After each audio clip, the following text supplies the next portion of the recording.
열왕기서의 열은 숫자 10이 아니라 순서를 나타내는 열차, 1열, 2열 할 때 순서를 나타내는 열입니다. 그래서 열왕기서는 왕들을 순서대로 기록하고 있는, 특별히 이스라엘의 약 40여 명의 왕의 기록이 담겨 있는 책이 열왕기서입니다. 특별히 열왕기서의 목적은 왕의 치적이나 업적을 기록하려고 쓰여진 책이 아니라 단순히 조선왕조 실록처럼 왕에 대한 이야기가 아니라 왕의 기록이면서도 왕을 대표로 해서 그 시대의 영적 상태, 그 시대에 사람들이 하나님과 어떤 관계를 맺고 살아가는지를 보여주기 위한 책이 열왕기서라고 말할 수 있습니다. 읽다 보면 오늘도 그렇지만 전쟁 이야기가 많이 나옵니다. 사람이 어려움을 당하면 자기의 진짜 모습이 드러나게 되어 있습니다.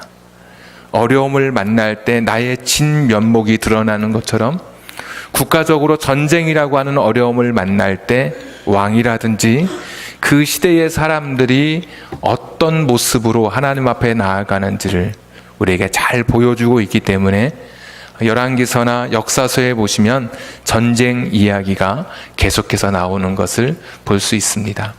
7장 1절부터 읽었지만 지난주 말씀은 6장 23절까지였기 때문에 오늘 말씀 사실은 6장 24절부터의 말씀입니다. 24절에 보시면 이후에 6장 24절 아람 왕 베나닷이 그의 온 군대를 모아 올라와서 사마리아를 에워싸니 아람이 또다시 북이스라엘을 공격했습니다. 이번에는 수도 사마리아를 포위했습니다. 옛날에는 사람들이 성 안에 살고 낮에는 성 밖에 나가서 농사를 지었습니다. 그리고 다시 저녁이 되면 성 안에 들어와서 거주하였습니다. 내 성을 뺑 돌아 아람 군대가 포위하고 나니까 밖을 나갈 수가 없습니다. 곡식을 가져올 수가 없습니다. 가지고 있던 모든 식량이 다 동이 났습니다. 그래서 25절에 보면 아람 사람이 사마리아를 에워싸므로 성중이 크게 줄여서 먹을 것이 다 떨어져 가는 것이죠. 곡식을 어디서 가져올 곳이 없었습니다. 이스라엘 사람들이 당시에 부정하다고 해서 먹지 않았던 나귀 머리까지 사람들이 거래하게 되었습니다. 25절에 나와 있죠. 비둘기똥 4분의 1값, 좀 쉽게 번역을 하자면 들콩 반대에 반대박에 은 5세겔, 5세겔, 요즘 시가로 들콩 반대박에 약 140만 원 정도 되는, 그러니까 아무리 돈이 많아도 곡식을 살 수 없기 때문에 식료품 가격은 올라가고 돈의 가치는 떨어지는 그런 비참한 시대가 됐습니다.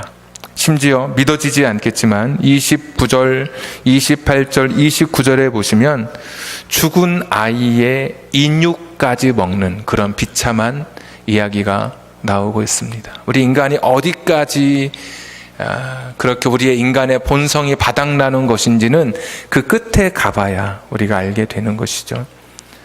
나중에 먹을 것이 너무 없으니까 죽은 아이의 그 살까지 먹는 그런 비참함이 있었습니다. 여러분, 이것이 전쟁의 실제 모습입니다. 참혹함, 비참함, 이루 말할 수 없는 것이죠.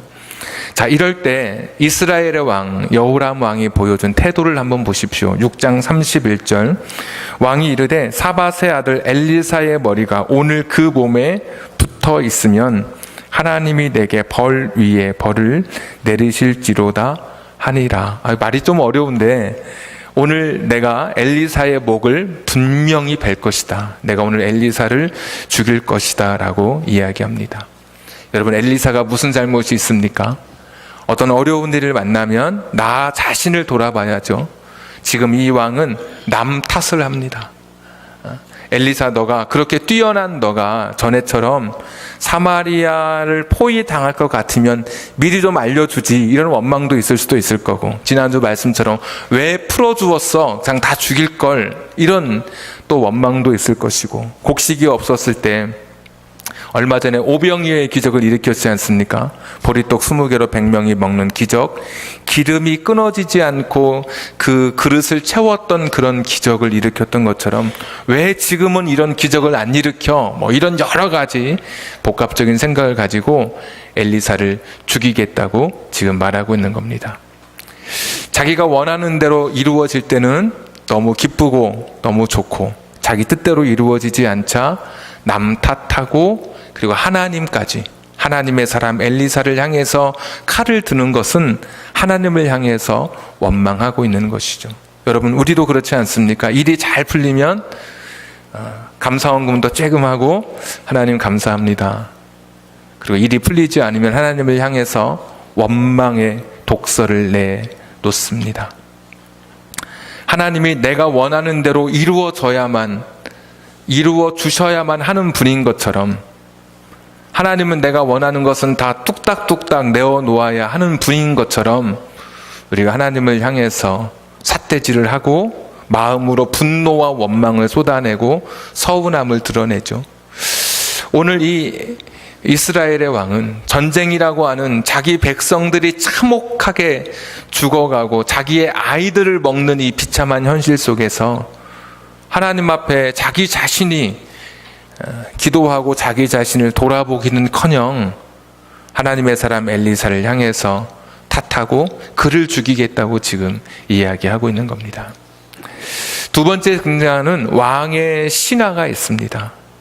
엘리사가 이 어두운 시대에 7장 1절에 보시면 엘리사가 하나님의 말씀을 전합니다. 어떻게 전하냐면, 내일 이맘때는 곡식의 가격이 안정될 것이다, 이렇게 이야기합니다. 7장 1절 보시면 여호와께서 이르시되 내일 이맘때에 사마리아 성문에서 고운 밀가루 한 스아를 한 세겔로 매매하고 보리 2수아를 한 세겔로 매매하리라 하셨느니라. 그러니까 원래의 가격 정도로 이제 안정될 것이다, 곡식이 풍성하게 이제 이 사마리아 성에 채워질 것이다라는 그런 하나님의 말씀을 엘리사가 전합니다. 그런데 2절에 등장하는 이 왕의 신하의 이야기를 들어보십시오. 뭐라고 말하냐면, 여호와께서 하늘에 창을 내신들 어찌 이런 일이 있으리요. 아니, 지금 아람 군대가 이 사마리아 성을 포위하고 있는데, 지금 나귀머리, 먹지 않은 나귀머리 먹고 들콩 반대박을 140만 원씩 주고 살려고 해도 살 수 없는 지금 이런 때에 어떻게 곡식 가격이 원래대로 돌아올 수 있겠는지, 이것은 불가능하다고 생각한 것이죠, 이 왕의 신하가. 그래서 하는 말이, 하나님이 하늘에 창을 내셔도 이건 불가능하다. 이 사람의 수준도 어떤 수준입니까? 자기 수준에 하나님을 맞추는 겁니다. 자기가 못하면 하나님도 못할 것이라고 생각하는 사람. 자기가 딱 만들어 놓은 틀 안에 하나님은 들어오지 못하고 자기의 이성으로, 자기의 상식으로 판단하고 그것이 옳은 것인 줄 아는 사람. 하나님의 전능하심을 믿지 못한 사람. 하나님의 살아계심을 실제적으로 신뢰하지 못한 사람. 그동안 엘리사를 통해서 보여주신 그 수많은 기적들을 보면서도 하나님의 전능하심을 자기의 마음속에 완전히 믿지 못한 사람이 바로 오늘 두 번째 왕의 신하의 모습입니다. 하나님이 하늘에 창을 내셔도 하나님이라도 이것은 불가능하다고 말하는 이 사람. 언젠가 하나님께서 출애굽시 광야에서 하늘의 창을 열어서 만나와 메추라기를 주셨던 적도 있는데, 그 더 많은 수십만의 사람들을 먹이고 입히셨는데도 불구하고 다 잊어버린 것이죠. 하나님을 믿지 못하고 하나님을 온전히 신뢰하지 못하는 오늘 이 사람을 보게 됩니다. 우리 중에도 이런 사람이 있을 수 있겠죠. 하나님의 살아계심, 여기저기서 하나님은 전능하신 분이라고 이야기하지만 내 앞에 아람 군대가 포위하고 있는 현실에 맞닥뜨리면 신앙, 기도, 하나님은 다 어디 가버리고 내 이성, 내 판단, 이거는 불가능해. 어쩌면 오늘 이 왕의 신하처럼 이건 하나님이라도 할 수 없어. 어쩌면 이런 마음으로 우리의 인생을 살아가는 분이 계실지도 모르겠습니다. 그런데 오늘 뜻밖의 꽤 높은 신앙의 수준을 가진 사람들이 오늘 성경을 읽다 보니까 등장합니다. 바로 4명의 나병 환자였습니다. 이들은 오늘 읽어보니까 성문 어귀에 살고 있었습니다. 나병 환자니까 성 안에 들어가지도 못하죠. 3절에 보시면 나오지 않습니까? 이 사람들은 서로 친구라고 불렀습니다. 힘없고 약한 우리들끼리 서로 의지하고 지내야 돼. 사람들로부터 멸시받고 쫓겨가면서도 그들은 친구로서 서로 의지하면서 성문 안에 들어가지 못하고 밖에서 있었던 사람들입니다. 이들도 배고픈 건 마찬가지죠. 그렇죠? 부자도 배고프지만 가난한 사람도 배고픈 겁니다. 주인이 배부르다고 종이 배부른 게 아닙니다. 주인은 먹어서 배부르지만 종은 먹지 못해서 굶주릴 수 있는 것이죠. 이런 사람들, 나병 환자도 똑같이 우리처럼 배고픔과 아픔과 슬픔을 느끼는 것이죠. 길거리에 있는 보잘것없는 사람이라 할지라도, 참 불편해 보이는 사람이라 할지라도 우리가 가지는 감정을 똑같이 갖고 있는 그런 존귀한 분이죠.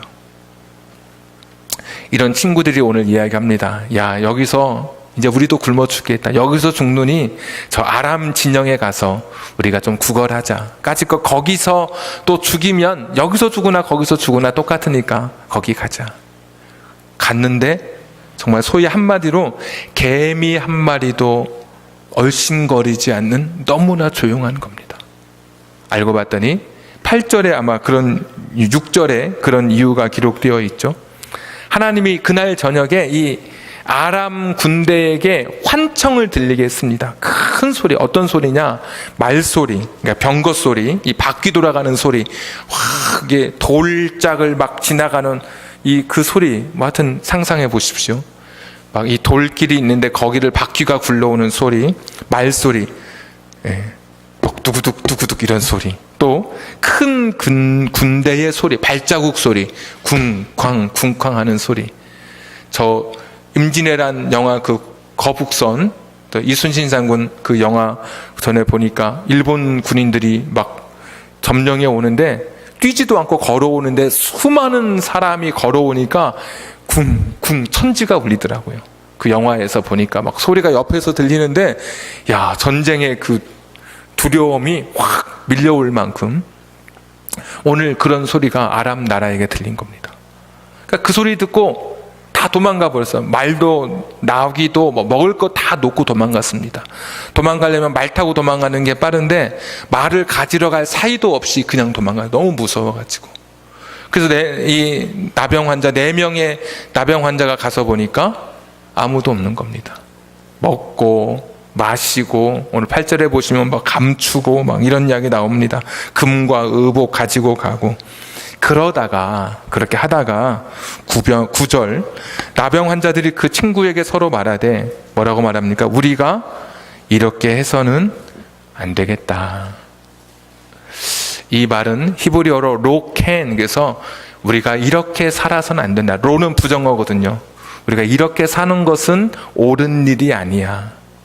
이렇게 사는 것은 선한 행동이 아니야. 이것은 부끄러운 일이야.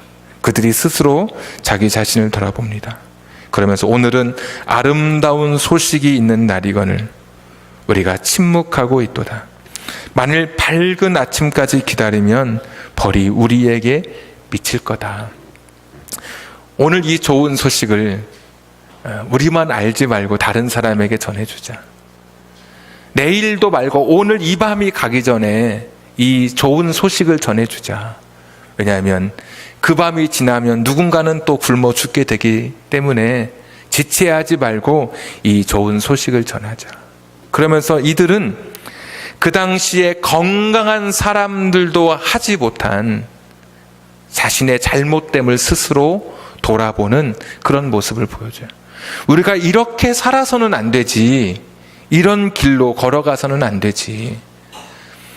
하나님 앞에 하나님의 사랑을 받지 못한, 하나님 앞에 징계와 심판의 표징이라고 하는 나병을 몸에 가지고 있으면서도 성 안에 건강한 사람들이 하지 못한, 왕이라든지 왕의 신하라든지 힘있고 권력 있는 이 사람들이 하지 못한 그 회개, 자기를 향한 돌이킴, 자기 반성, 자기가 걸어가는 길에 대한 성찰, 오늘 이것을 오히려 나병 환자들이 이것을 보여주고 있는 것입니다.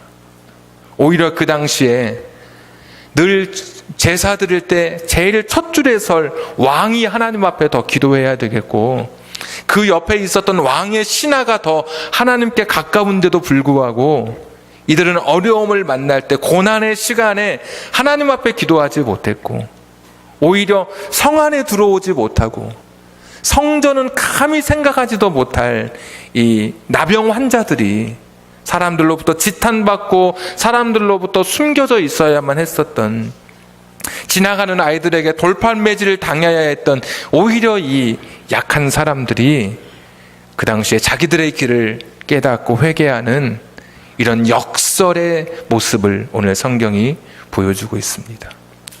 열왕기하 7장의 이 시대가 어떤 시대냐?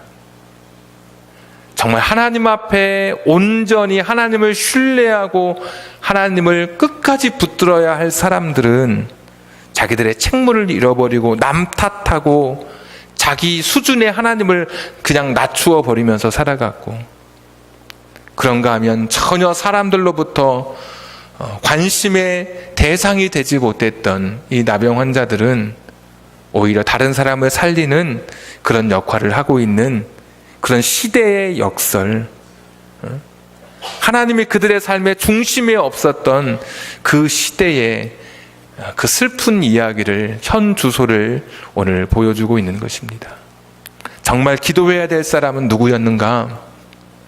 정말 하나님 앞에 철저하게 회개하고 엎드려야 할 사람은 누구였는가? 왕과 신하, 지도자들이죠. 오늘 아까 기도하실 때처럼 새로 뽑힌 사람들이 더 하나님 앞에 기도하고 이 나라 이 백성을 위해서, 평화를 위해서, 세계를 위해서 교만하지 않고 쓰임받도록 기도해야 될 사람은 일반 평민보다, 걸어가는 일반의 사람들보다 더 큰 책임감을 가져야 하는 것이죠. 그런데 오늘 이들은 왕으로부터 시작해서 성 안에 그 누구도 회개의 무릎을 꿇거나 기도하지 못하고 있습니다. 오늘 이들은 솔로몬이 했던 그 기도를 기억해야만 했습니다. 열왕기상 8장 37절부터 제가 읽어드리면, 만일 이 땅에 기근이나 전염병이 있거나 곡식이 시들거나 깐부기가 나거나, 열왕기상입니다. 메뚜기나 황충이 나거나 적국이 와서 성읍을 에워싸거나 무슨 재앙이나 무슨 질병이 있든지 막론하고. 지금 이 상황과 똑같은 상황 아닙니까?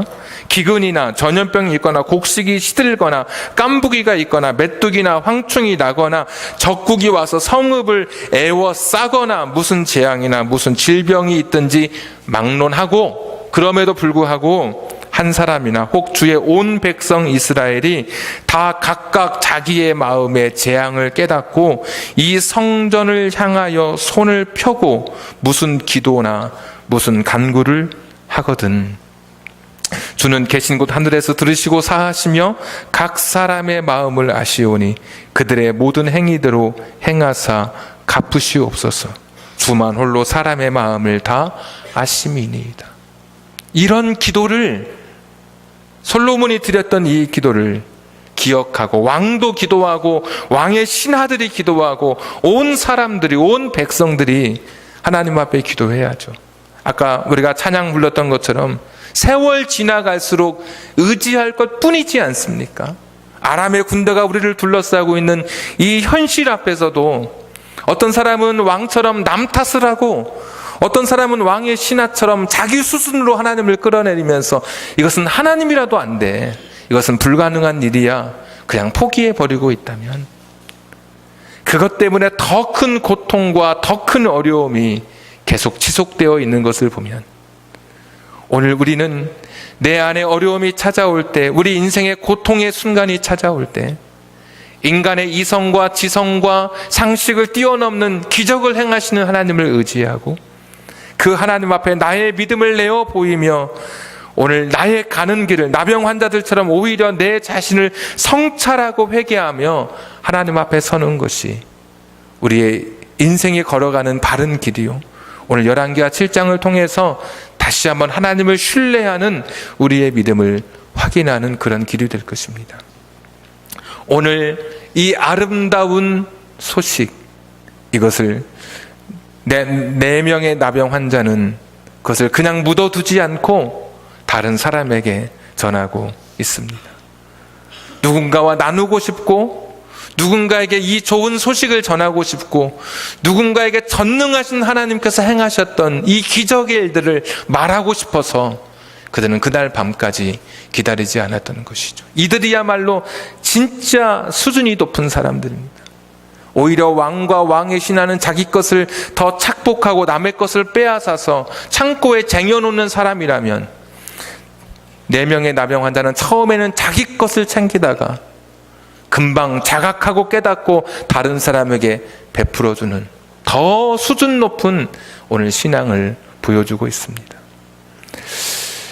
아름다운 소식, 오늘 이 소식이 4명의 나병 환자가 발견한 그 아람 군대에 아무도 없었던 텅 비어 있는 이 소식이 이스라엘 백성에게 아름다운 소식이었다면, 온 인류를 향한 아름다운 소식, 진짜 좋은 소식이 있다는 것을 혹시 여러분 알고 계십니까? 이 아름다운 소식은 히브리어를 헬라어로 번역한 70인역에 보시면 유앙겔리온, 예수 그리스도가 이 땅에 오셔서 복음을 전하실 때 그 기쁜 소식, 예수님이 이 땅에 오신 것이 기쁜 소식이라고 말할 때의 그 유앙겔리온과 똑같은 단어를 사용하고 있습니다. 우리에게 이 기쁜 소식이 있습니다.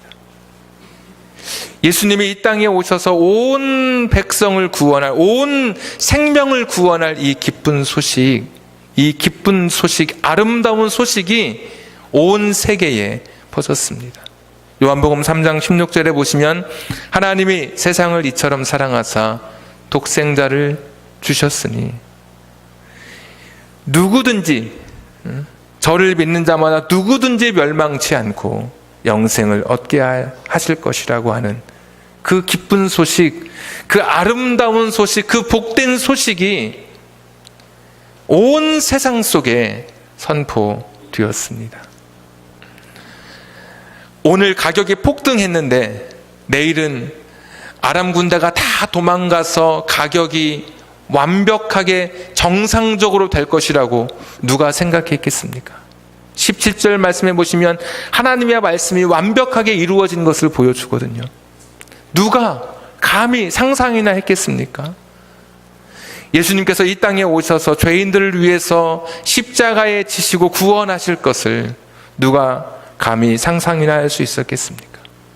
아람 군대가 이스라엘 백성을 포로하고 다 둘러싸고 있어서 죽을 수밖에 없었던 것처럼 지금도 죄에 둘러싸여 있고 원수 사단마귀에 둘러싸여 있는 우리들에게 도대체 이 기쁜 소식이 예수 그리스도 그 한 분, 그분이 우리를 위해서 생명을 던져서 우리를 구원하신다고 하는 이 기쁜 소식이 오늘 우리에게 전해지게 된 것입니다. 꼭 오늘 우리는 나병 환자 같습니다. 별로 세상에서 그렇지 않다고 생각하는 분도 계시겠지만 별로 뛰어나지 않은 사람들 같고 별로 세상에서 그렇게 다른 사람과 비교할 때 특출난 것 같지 않은 그런 나 같은 사람에게도 이 아름다운 소식을 알게 해주신 주님, 오늘 이들의 고백을 보십시오. 우리가 이것을 전하지 않는 것은 로켓 옳은 일이 아닌 것 같아. 정말 이것이 아름다운 소식이라면, 예수 믿고 구원받고 영생을 누리는 것이 정말 아름다운 소식이라면 이것을 나만 가지고 있는 것은, 이것은 우리끼리 알고 있는 것은 옳은 일이 아닌 것 같다. 그러면서 9절에 계속 보시면 우리 침묵하지 말자. 그리고 오늘 밤을 그냥 넘어가지 말자. 오늘 밤 누군가가 생명을 잃을 수도 있기 때문에 그날 밤에라도 이 아름다운 소식을 전하려고 했었던 이들의 모습을 보면서 오늘 우리 자신들의 다시 한번 이 삶을 결단하게 됩니다. 내가 만난 예수, 내가 만난 신앙, 내가 섬기고 있는 그 하나님, 우리가 누리고 있는 이 교회 생활, 믿음의 생활이 여러분에게 아름다운 소식이십니까? 정말 기쁜 소식입니까? 정말 복된 소식이 되십니까? 그렇다면 오늘 나는 묻어두는 사람인지 아니면 누군가에게 나의 입술을 열어 오늘 이 아름다운 소식을 전하는 사람인지. 이때 아람 나라에 있었던 그 양식을 먹은 사람들은 다 죽었습니다. 하늘에서 내려온 만나를 먹은 사람도 다 죽었습니다. 그러나 진짜 하나님 대신 예수 그리스도를 양식으로 취하는 자는 죽지 않습니다. 요한복음 6장에 나는 생명 양식이다. 내게 오는 자는 줄이지 않고 예수 그리스도를 양식으로 취하는 자는 영원히 죽지 않는 영생을 누립니다. 사단의 포로로 갇혀있던 우리들을 하나님께서는 오늘도 기적적인 방법으로 환청을 통해서 엄청난 승리를 주셨던 것처럼 부활 사건을 통해서 그 누구도 감히 생각할 수 없는, 그 누구도 따라할 수 없는 전능하신 하나님의 능력으로 우리에게 승리를 허락해 주셨습니다. 이 아름다운 소식, 이 기쁜 소식, 전능하신 그 하나님이 오늘도 우리를 붙들고 계시고 내가 그 주님을 만나고 그 주님과 함께 살아가는 이 영원한 천국 여행을 시작한 이 아름다운 소식을 감춰두지 않고 누군가와 함께 나눌 수 있는 우리들, 그리고 이 천국 여행길에 여러분에게 찾아오는 아람 군대가 포위하고 있는 것 같은 인생의 어려움과 고통을 만날 때 남 탓하고 하나님의 능력을 제한하지 않고 그분 하나님을 의지하십시오. 하나님 앞에 기도하면서 하나님의 도우심을 구하십시오. 천지를 만드시고 물을 다스리시고 죽은 자를 살리시고 기름과 떡을 주셨던 바알이 아니라 곡식을 주시는 분이 하나님이신 것을 열왕기하가 계속 우리에게 가르쳐 주셨습니다. 인생길에 만난 나의 그 아름다운 기쁜 이 복음의 소식, 이것을 내 마음에 품고 이것을 전하는 전도자로 살아가면서 혹 우리에게 닥칠 어려움 앞에서도 그냥 포기하지 않고 전능하신 하나님을 의지하면서 남은 생에 승리하시는 여러분 되기를 주님의 이름으로 축복합니다. 기도하겠습니다.